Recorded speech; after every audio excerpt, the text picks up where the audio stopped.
Hello, we're at the town hall for the Prosper Frome Money Matters Café. So we're here every Thursday between 2 and 4. Today I'm having a conversation with Joe Morris of Frome Town Council, and Joe heads up the Healthy Homes Initiative, and this is part of Green and Healthy Frome. Yeah. And particularly we're talking about energy bills, saving money on your energy bills, improving the energy efficiency of your home. So, Joe, what am I going to do first to try and save some money on my energy bills? Is it worth changing tariffs at the moment? So we always used to think that if you change your tariff, you'll get a better deal. Not so much anymore in the sort of energy crisis. The standard variable tariff is still the cheapest tariff at the moment. And there isn't really that much benefit in switching. But if you think you're using your energy wisely and done everything to we're going to talk about things you can do a little bit more, and your bill is still quite high, what's worth doing is checking your bill and see how much your standing charge is, because sometimes there are differences between different energy providers, and it could be that the maybe usage rates are low, but the standing charge is really, really high. So, for example, I use very little electricity. There's only two of us. So there's no point of me being with someone who's got quite high standing charge, because it's just going to cost more, and I don't use a lot of electricity. So that's one thing to look at. Just check your standing charge. But in terms of set tariffs, I wouldn't. Standard variable is still the cheapest. Okay. Okay. So don't bother perhaps checking all of the websites that you can use to change your tariff, but just have a look at your bill and see what your standing charge is. One thing worth thinking about, if you care for the planet, is making sure your energy provider is green. Yes. And it doesn't necessarily be more expensive. Octopus and other green companies have still really good rates. Yes. So if you can be a little bit greener and help the planet at the same time. Then that's when it's worth maybe looking into changing as well. Okay. And what do you think about smart meters? Can that help people Definitely reduce their consumption? Okay. Definitely, it's really worth having a smart meter. They're really sort of modern now, and people are worried about radiation and having another thing like a mobile phone. But we've got our mobile phones on us all the time. We've got routers. One another thing is not going to make a massive difference, and they're not normally anywhere near us. Yes. But if you still really don't want a smart meter, then just make sure you provide meter readings. Okay. So every month, make sure your energy company knows exactly what you're using, because they like to estimate and don't necessarily might not estimate what you actually owe. And if you ever see on your bill little e on your reading, means they estimated. They're not actual readings. Yes. So yes, smart meters are really good, and we do recommend them to people, because now they've got little monitors as well, and they actually show you if you have an appliance that is consuming a lot of electricity. You'll be able to see, you can monitor. Yes. What's what really. And if someone doesn't know how to read their meter, is that something that you can help with? We can help with that. We kind of try to work with people as part of a Healthy Homes project as just a support service. We wouldn't be doing every month, but what we could do is do a home visit and explain to someone, show someone, do it with them rather than that makes sense. Yes. So yes, we definitely can. Good. Our volunteers and myself can organise a home visit. And another thing that is really, really good when it comes to saving energy and your money on your bills is making sure your controls are set up correctly on your boiler. Okay. So if you have a hot water tank or boiler, your water doesn't need to be hotter than 60 degrees, and a lot of them, the factory settings are much higher. It can really save a lot of money. If a lot of people have the thermostat set up very, very low at the moment, it worries me when I do home visit. But if you like around 20, 21 and you're healthy, then put a lay on and turn it down. I'm not saying to anyone who's already sitting there on 18 degrees to lower it by 1 degree, but anyone who's kind of hovering around 19, 20, see if you can lower it by 1 degree. Yes. And that might save you some money, and put a jumper on. Put a jumper on or move But about a I bit. wouldn't advise anyone going over 18, Okay. especially if you're elderly or if you're young or if you have any conditions. Yes. I worry about people going much lower than that. Yes. Now we talked before we started filming. We talked about if you pay your bill by direct debit, that's going to reduce your bill. Yeah, isn't it'll always it? be cheaper. Yeah. So even if you're not paying the same amount, if you're not on a fixed deal, you might find out if you could pay by direct debit, but quarterly, you can still save money. Yeah. Definitely if it's on direct debit. I think it's something like 6% cheaper if you pay by don't direct debit. Actually how much So you can save some money that way. Okay, so we've dealt with, it's not really worth changing tariffs, but just check the tariff that you're on and check that you're paying for it in the most economical way. Yeah. And then making your own home more energy efficient. So how could someone do that? So first of all, just really simple things like draft proofing, heavy curtains, not putting your heating on. Well, if I'm about to get up in an hour, there's no point of doing that because you're wasting energy. Just put it on, 20 minutes before you get up, half an hour before you get up, and then don't have your heating going on just before you go to bed. Like just think about your habits and things like that, and we can either set your programmer to come at, or for the heating and hot water to come on certain times of the day that suit you. Or if you think you are like myself, you don't really need it, just know how to turn it on and off. Yes. When you need it. But draft proofing is really, really important. Insulation as well, but draft proofing is something that everyone can do. If for any reason you can't, there is a team of energy advice champions in Frome that can help with that. Maybe we'll just add the email address and phone later so people can make the most of that service. And we've got some funding from FRECO, from Renewable Energy Cooperative, for anyone who can't afford draft proofing or simple energy sort of efficiency measures. We might be able to install those. For example, radiator panels. If you have a radiator on an external wall, I'm already looking in there, we should really have a radiator panel on there because it stops. So behind it. Yeah, so it's like a aluminium. reflector. Yeah, okay. And it reflects the heat that your radiator emits into the room rather than losing it into the wall. Yeah, there was a campaign called Don't Heat the Street. Okay. So that's a really simple measure that you can do, and if you're worried about renting and things like that, then you can remove it really easily. And then draft proofing windows, gaps, doors, using sausage dogs. So all of the draft excluder, all of the really lovely old-fashioned things that people used to put by the doors to stop the drafts. Yes. And we do have thermal imaging camera available at Share Library that anyone can hire. I think normal cost is £20 and discounted cost is £5. But again, if someone is struggling and can't even afford that £5, we've got some funding to hire it on their behalf, and we can come and sort of see where the house is losing heat. So on the other side of this leaflet, this talks here about the share shop, which is on the bridge in Frome.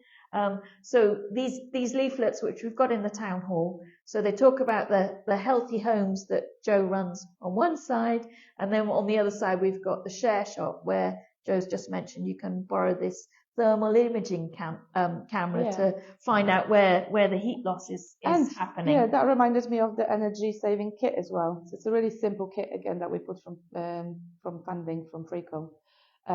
Very, very simple. It has radiator bleeding key. It has a fridge and freezer thermometer, and it's got a temperature and humidity monitor as well. And what else? Cool thing that I forgot about. Something else. Something else. Something else. Yeah, that's the mystery.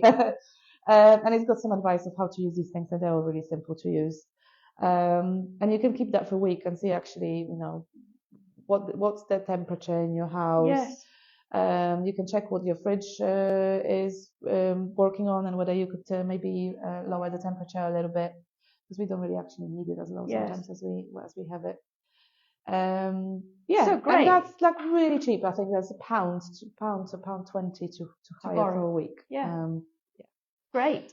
Now, in here at the town hall, we've got solid walls, and most of the houses in Frome probably have got, or the older ones, they're going to have solid walls. But if you've got a more modern house, it might have cavity walls. So like the second thing I would think about, like once you've done all the draft proofing and things like that, then look into insulation. So there are two types of things you can do for walls. So people always think we lose the most heat through windows, but we actually only lose about 10-15% through windows, especially if we draft proof them well and we use heavy curtains in the evenings. We lose most heat through walls and loft, really, and it could be up to 45% of heat loss through uninsulated walls. And then you've got kind of generically two types of walls. So you would have in older houses, you would have a solid wall, a stone wall, which are a little bit trickier and more expensive to insulate for various different reasons and more invasive. But if you live in a house that was built in like past sort of late in the 1960s, then you would probably have something called a cavity wall insulation, which most likely be empty. So it's basically a gap in between two brick walls. And that will lose a lot of heat. Some of them that years ago, people started putting cavity wall insulation. It was just really bad, done badly. So a lot of people are nervous about it or say, oh, I already have a cavity wall insulation. Yes, you might have, but if it's like 20 years old, it might be bad quality or it's like already dropped and stuff like that. So it's worth looking again with a thermal imaging camera or talk to us and we can arrange someone to come and check.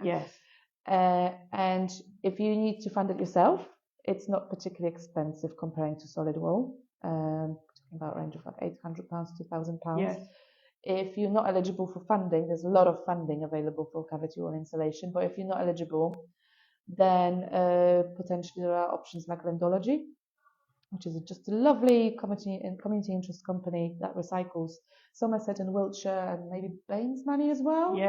It just lends it to people on very good terms, very flexible and also good interest rates as well. So that's an option for someone who can't necessarily afford it, but is not falling in that category of being able to get funding. If you are on low income and if you are potentially on benefits, then get in touch with us because we might be able to help you get referred for funding. And what I always encourage renters are worried about, oh, I might be eligible, but it's not my house and my landlord might not like me doing that kind of stuff. Don't be afraid checking whether you're eligible for funding because it is a benefit to your landlord. They just need to agree and they need to meet certain standards called minimum efficiency standards. And having a tenant who is either on benefits or on low income eligible funding is a benefit to them because they don't have to pay for it.